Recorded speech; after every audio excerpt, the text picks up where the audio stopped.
It's time for the finest podcast in the KCAC. I know, it's the only podcast with coaches in the KCAC. You've never seen chemistry like this since the combination of peanut butter and chocolate. I'm Officer Reese's. What happened here? When Coach K speaks, he gives you more than football.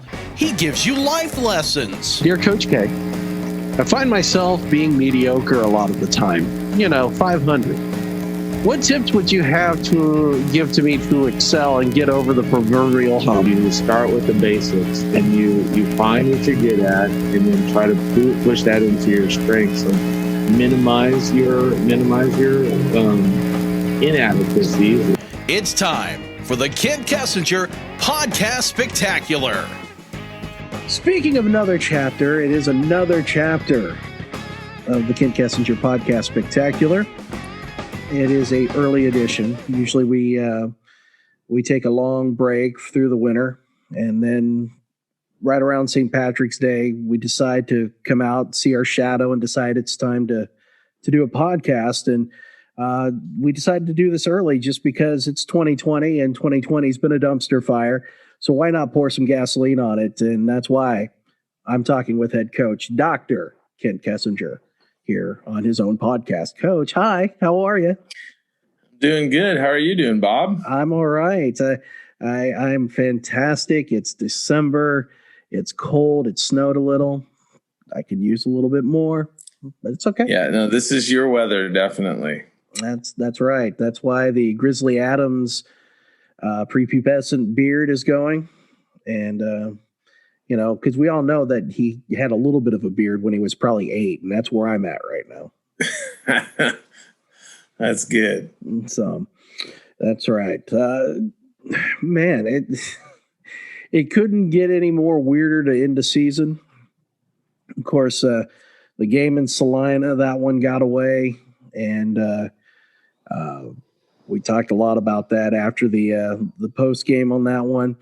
We were going to talk about a Southwestern game on the coach's show that was going to be, and then everything just kind of fell apart from there. So Southwestern has been moved to the spring, so that brings the total of, we've got Sterling, Tabor. So we got 5, yeah. 5, okay.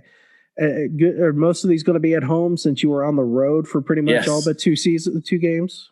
Yeah, it looks like that it'll be 4 of the 5 games will be on the road, at home, and 1 of them will be on the road. And then the road trip is the one that we had scheduled with Avila. So for us, it's going to be a pretty simple, hopefully, travel for us when it comes to games. And hopefully by the time we get to the spring, we can open it up and have a few more fans in the stands that can come watch us. But it'll be nice not to have to traipse off to a college in the KCAC 4 weeks in a row like we did in the fall season. Not only that, but, those trips, some of those got a little bit of distance to them at times, and not much to see. Not much to see on those road trips. Yeah. It seems like we take the same start to most of them. Just go right down to Emporia, then either go straight or take a right. So, it's a lot of seeing the Flint Hills, that's for sure. And people tell me that it's lovely in the Flint Hills. And all I know is that if I would have been a pioneer person coming in a covered wagon and all I could do is see rolling hills for miles and miles and miles, I might have just gave up right there. It's lovely in the Flint Hills. Certainly is a statement. That's a statement. Yeah, it is. Yeah. And somebody had to come up with it. Yeah, well, that's why they make the big bucks. That's definitely so with that kind of material. And by the way, if people listening, just think, next season, when those travels are going through, we could have a caravan. Do not take the turnpike. I will tell you right now, unless you have a K tag, that was the most expensive drive that I took. Good God. I think the last time I took the turnpike, it was like $1.25 to go to Wichita and go to friends. $8. $8. Yeah.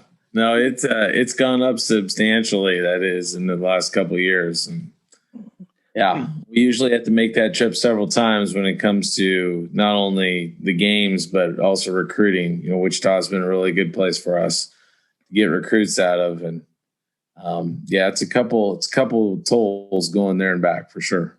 Good night. I'm hoping that tax money's going to work somewhere because, $8. I could have flown down there cheaper, probably.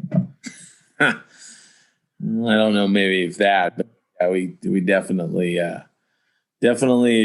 we're paying for that road. Yeah. Yes, we are. Yes, we are. So with this awkward split season, you're into recruiting time now. How is it different right now, maybe in years past, because you've got another 5 games to think about come March? Yeah, it's an interesting balancing act that we're doing. And the thing about it is, again, the asterisk that is 2020. As coaches, we're spending most of our time doing what we're doing right now. It's just on Zoom or on the phone or text messaging or using Twitter to communicate with recruits. Tomorrow, Friday, well, whenever this airs, Friday the 4th, we are actually having an on-campus recruiting, but we're limiting the number of guys that we have in. We're limiting the number of people that they can bring with them. We're splitting it into 2 groups that'll keep everybody, somewhat socially distanced and separated. And so, that's the thing that we're dealing with even on campus. All of our students are home, except for basketball, which is finishing up this week. They have one more game before the official Christmas break for them, but we don't have any classes going on campus right now. So it's definitely interesting. You can get into some high schools, most high schools you can't. Telling me today that in Southeast Kansas, all the ones that he was going to go see are pretty much virtual. So it wasn't, you're not seeing any kids. You're just going down there to talk to coaches, and that we can do the same thing on the phone with that. It's definitely different, and we'll see how everything plays out with recruiting. So far, we've got a lot of kids on a list, and it's just trying to figure out how to get as much information to them to help them make a decision. Maybe get them here for a visit if we can. And at some point or another, we're going to be working on football and visits and trying to recruit kids that might be playing still. Because, like all the California junior colleges and California high schools, they haven't played a lick yet. It's going to be some definitely interesting times. I think we're going to get ourselves to the middle of the summer, and hopefully then things go back to a normal schedule, because us coaches, football coaches, we are creatures of habit. This is not part of our habit. I've heard that about you, that you are a creature of habit, that there might be some superstitions or things that could throw you off if you're not following along a certain path. And I certainly don't want to see that. I don't. Yes. I'm not quite as superstitious as a hockey player, but definitely got the things that you got to do. And just football coaching in general, you do this at this point, to do this at that point, and there's a definite structure to it. So we are being tested in our ability to be flexible for sure this year. It's bend don't break defense on your part. It really is what this is. Yeah, it is for sure. It is for sure. And then hopefully create a big play every once in a while.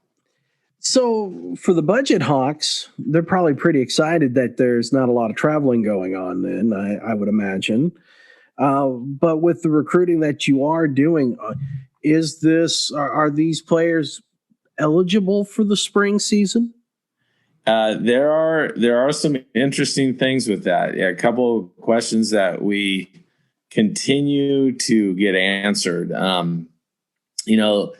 So like, for example, football has not had to deal with this, but basketball has, where they have a fall, season, or winter.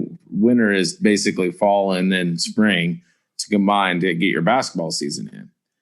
Well, you could have a young man play, like, say, junior college ball in the fall, and then come into your program and play in the spring. Well, they would typically use 2 seasons of eligibility to do it. And so you usually don't see a whole lot of mid-year transfers in those overlapping sports. Well, in college football, mid-year transfers generally is, things that keep you going and keep you building. And so we had to ask some questions on whether we could get a kid in and play, because then you got the whole COVID thing with NAI and even the NCAA, which, pretty much this year's a wash when it comes to eligibility. It's not going to count against, full-time semesters. It doesn't count against years played. So if a kid would normally have to use 2 seasons and now he's getting no seasons, where does that fall in for the guy that comes in at semester? So we found out today is if they did play, they can play, but we have to make sure that they don't play in too many games. So the NAI allows 11 contests that don't include playoffs. So if we say you got a junior college player that has played a full season, so some of the Mississippi conferences have played, some of those people have played already. So if they played 6 games, well, then we can play them in 5 in the spring, and that's their 11. If they played in 8 games, then we only have 3 games that we can play them in the spring. To make sure, but it still won't count as a year of eligibility. So, there's a lot of things, a lot of asterisks, a lot of things you got to look up, a lot of people you got to call and send emails to. So it has been interesting for sure. Well, and then you got to worry about keeping your nucleus intact as you have it now, because there's always players leaving or deciding to do something different. So you've got a dual-edged sales job going on right now. Well, it's you usually don't have to worry about it. It's usually you get through the fall semester and you're through your season, and then you worry about eligibility. But you got a whole semester and a summer generally to get guys back on the right ship when it comes to academics, in case they didn't know how to balance things in the fall, or they just, they got behind or whatever it was. Well, now we got a couple days, it's, we finished up school right before Thanksgiving. Grades are actually, they're giving incentives to have profs get their grades in by the 4th of December, but they don't have to have them in for another week after that. But we're looking at, okay, where's classes that we can find, like winter intersessions? How can they do it? So we can maybe get some classes picked up if need be for the current squad in order to have them eligible for a second semester. Because there's so many things that go involved with it. It could be, they have a bad semester academically. It could be that they transferred in and there's a difference between their face value grades and hours that they had coming in and what the university accepts going forward. So there's a lot of logistics definitely that goes into it. And that doesn't even mention how we're going to practice in the spring with 6 sports going on using the same field for games and practices. So yeah, lots of stuff. Sounds like a fun time. It is. It's a good thing that I'm fairly organized, but it's still going to be testing our flexibility. That's what it is. Testing our flexibility. Can we bob and weave? Is this one of those seasons when you get done, you just say, mic drop, I'm out. I've had enough of this. I mean, it will be a well-needed vacation at the end of April-ish. I think that's when we're slated to be finished. Somewhere in April, May, something like that. Yeah. As long as you can go somewhere. I might. Yeah. Well, I might just go into my backyard for 2 weeks. Get a kiddie pool, put your feet in there. Heck yes. And probably have some kind of beverage that's got an umbrella in it. So we're not talking the cherry Kool-Aid type then. Probably not. Okay. Well, I do partake in a little bit. It's like going to the beach, but the beach will be my backyard. Yeah, true. I am a fond fan of cherry Kool-Aid. So, that's about as strong as I get. Well, have you gone to like the old soda fountains where they make them with the real cherry colas and all that other, make like the old cherry Cokes with the syrup and stuff? You got to try that, Bob. Just saying. I wouldn't even know where to go to find that. Yeah, I'll do some research for you. Maybe by the next time we have a podcast / show, I'll be able to tell you some places. Well, yes, because we will have we'll have coaches shows during the spring, and which will be interesting. Although depending on when it starts and if basketball's going on, that'll add some extra twists in that one. But that's okay. We'll work around that. Well, who am I kidding? I'm a fat guy. I'm not flexible. Who am I kidding? I haven't been flexible in years. Maybe mentally I'm flexible. How about that? We'll do that. There you go. I know obviously this isn't just something that, Ottawa University has to deal with. All the other teams have to deal with it.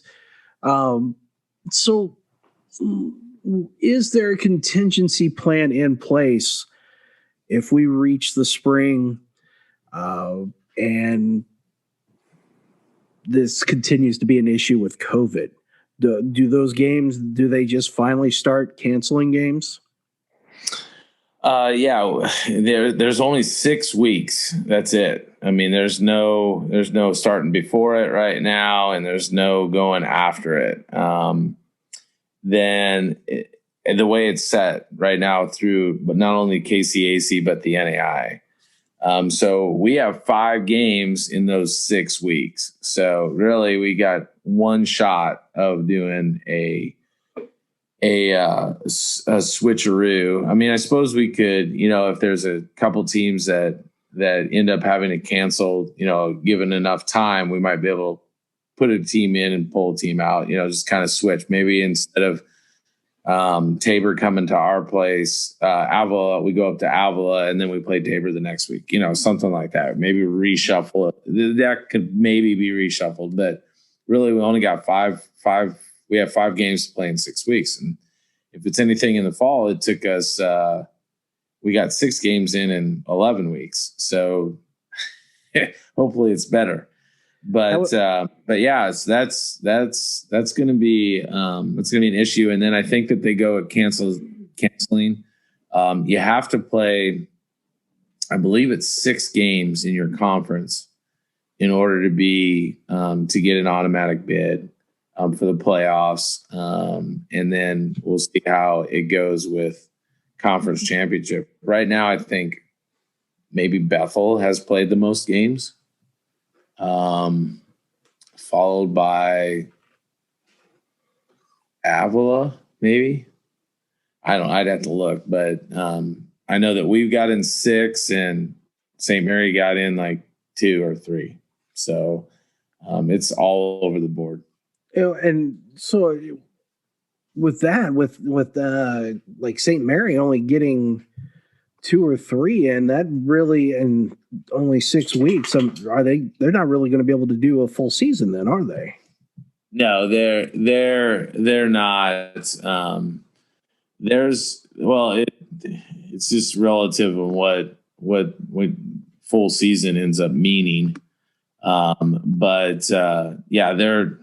they're going to get in the games they get in. Now, part of the reason is they're not playing any teams that didn't test for COVID, so that could possibly come back. I just pulled up while we were talking. They've played 4 games.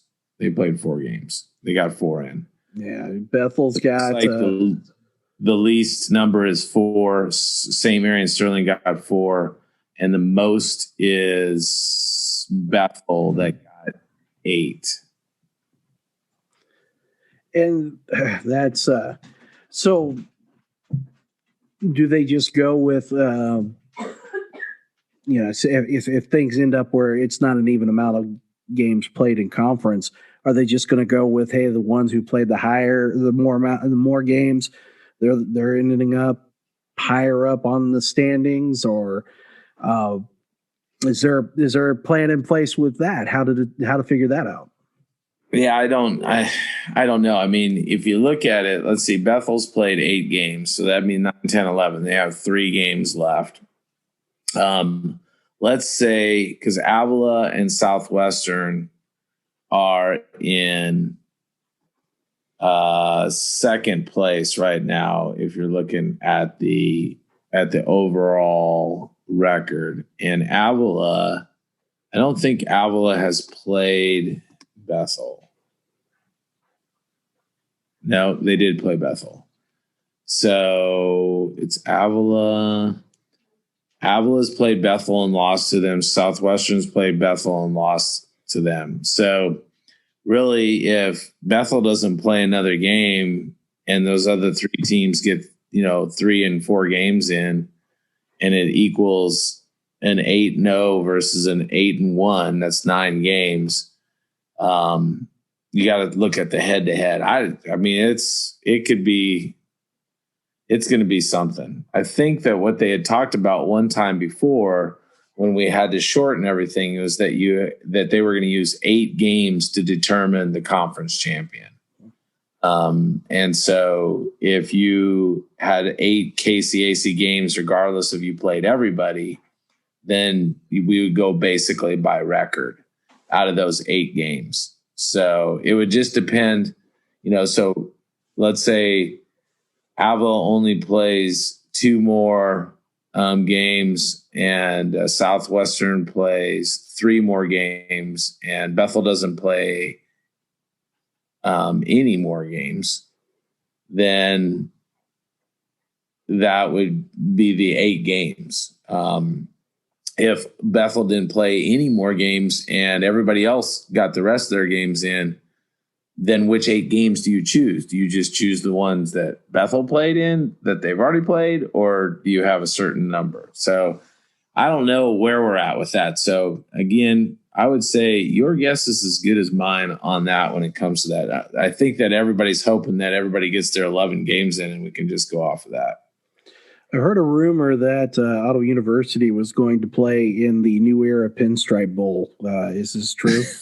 The one that got canceled? Yes, that one. Yeah, I think that they were trying to reach out to us, but that would be good for you, nice and cold weather. But and I'm not ready to go to New York and be in the cold or anything like that right now. So, well, no Pinstripe Bowl for us. I'm hoping for the Caribbean Bowl. The one that's played on the cricket ground? Yeah, I don't care where they play it. You can play it on the beach. Well, was the Bahamas Bowl? Was that the one that was the Bahamas Bowl. That one. Let's go to that one. Yeah, the one played on the cricket oval. Yeah, that's yes. I was waiting for an Australian rules football game to break out on that one, but it did not. Surprisingly, that's where Australian rules football is played. It's on cricket ovals. I've seen the games, but I haven't noticed if it was on a cricket oval or what. So I know in Australia and New Zealand, I think they have their own stadiums for Australian rules football. Actually, a lot of them share the same. Some of them have as rugby, stadiums. Probably. Yeah, but a lot of them play at the Melbourne Cricket Ground, the MCG.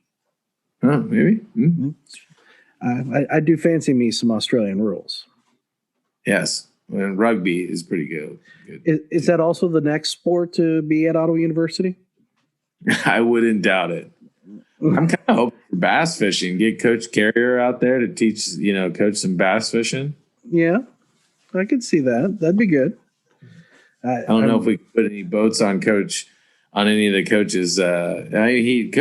Coach Carrier would take probably out to Hillsdale or that sort of thing to go fishing. So yeah, I think bass fishing would be a good one to add. Okay, I could see it. I like where you're going with that. I could see that. So and then how do they figure out playoffs? Has that even come into consideration? Well, we haven't done any rankings yet. That got pushed to the spring. So I think March, middle of March, I think we're going to get together as a ratings committee and do the first rating of the year, and kind of see where things are at. And obviously you're pulling from a lot of different things. If they haven't played, you're pulling from last year. If they have played, then obviously you got this year, and you got to think that the guys playing this year, you got an advantage or should have an advantage in the polls, So I think Bethel finished the year out of the KCAC. They finished, I think 22nd, and undefeated. One would think that they'd be much higher, where Kansas Westland finished in 5th in the nation, and they've lost 2 games, and they should be much lower than where they're at. So you'd think that in some cases it's going to be favorable, and other cases it's probably going to be pretty reflective of where your position is at. Well, we all know that everyone's going to remember what happened in September and October and partly into November when it's March. So, I mean, there should be some fair and accurate ratings at that point in time. Yeah. I think they should probably be getting a hold of us right now and say, hey, rank those teams that are playing right now and then try to figure out the other ones, kind of like they did in the FBS, where they had the rankings without the Big Ten, and then they had the rankings with the Big Ten in it. Oh, that ought to be fun. Trying to figure that mess out. Can't be any worse than the NAIA trying to figure that out, but I could be wrong. I could be wrong. We'll see. Again, with hopefully the asterisk doesn't carry on too much into 2021. Yes, very true. Hopefully not. When you get to start practicing on a regular basis? That is yet to be determined. No, get out of here. I know. It's catching you completely by surprise. Oof. My guess is that it's going to be 4 weeks prior to the first game, very similar to what we did to open out the fall. That's the assumption that I'm working on. So it should be the first week in February.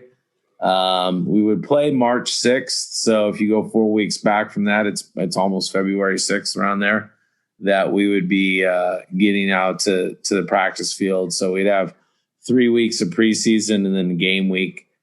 That would be the 4 weeks prior. And hopefully there's enough nice days in that 4 weeks to be able to get out. I mean, that's the thing about this fall is you couldn't have asked for better football playing weather. Yes. I mean, minus like we talked about the wind every once in a while in games, but the temperature and the lack of moisture and whether it was rain or, snow or anything like that was fabulous for football. Hoping that continues into the February, March, April months, but I'm really thinking that maybe they're just the powers that be might be holding back the weather until that time. Any truth to the rumor you will be running the wing tee come springtime?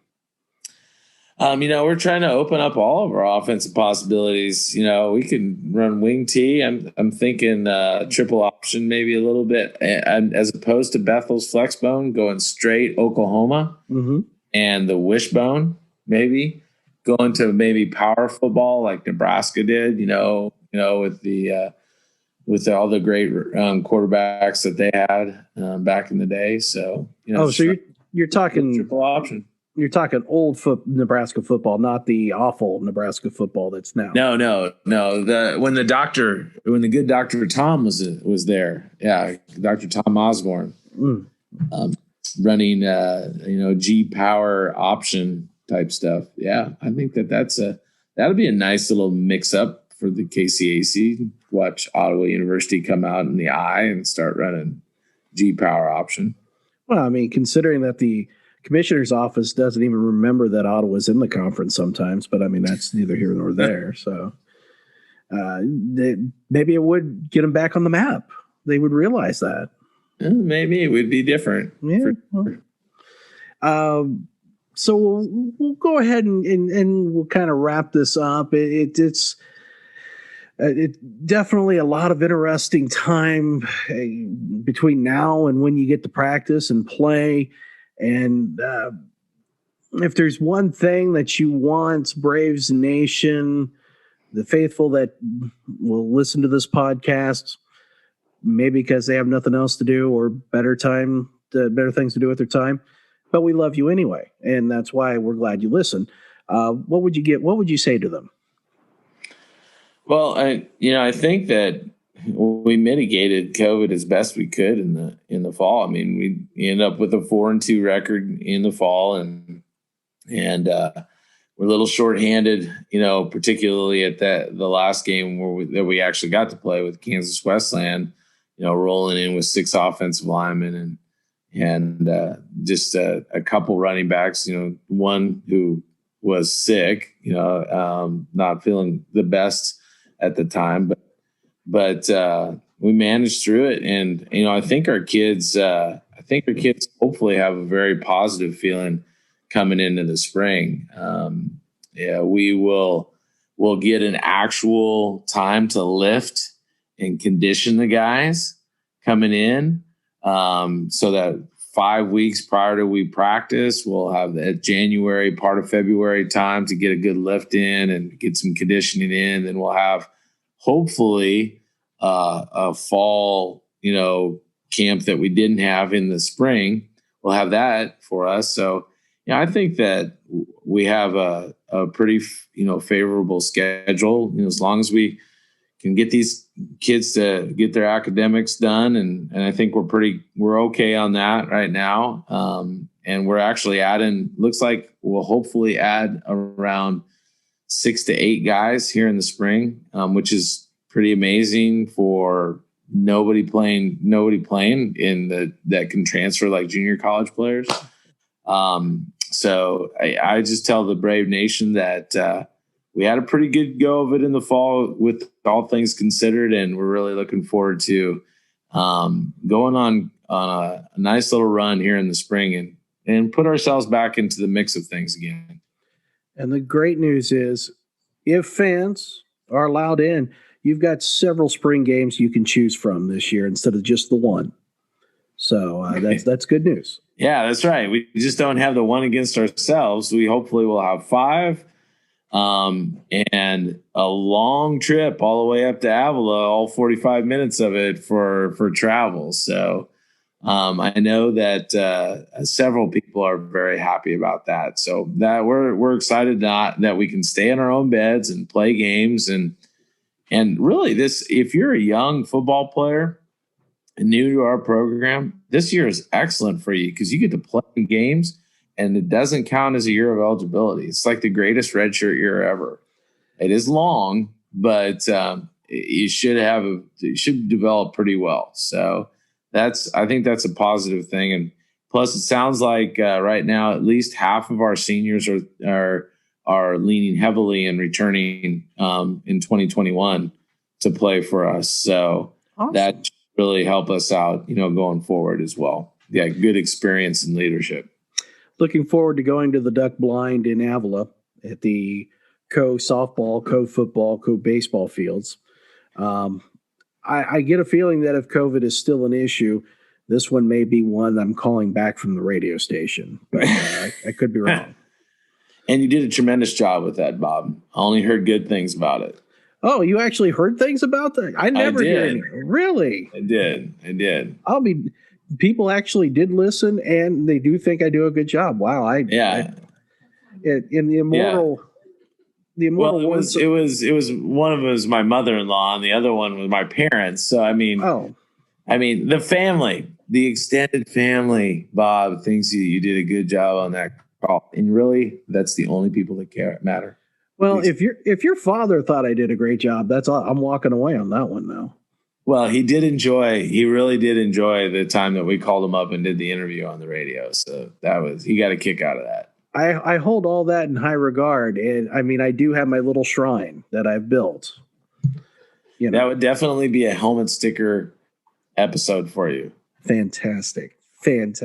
Well, you know, I don't know how to end the show better than this. I'm just going to drop the mic and then we'll regroup in about a month's time and see where things stand. Looking forward to talking to you then, Bob, and go Braves. All right. Well, Coach, thank you so much. We will talk to you in a month. And now I got to come up with some witty typing words to put on the blog page with this. And we'll make stuff up because that's what I do very well. Well, good for that. That's it's enjoyable. That's for sure. Oh, hi, Amy. Before we get out of here, that's going to wrap it up for us this week. She made an appearance on the show. There we go. That's perfect. Yeah, she's in the background. Yes. So we're going to wrap it up for this month. The dogs are fighting in the background and now woofing just in time.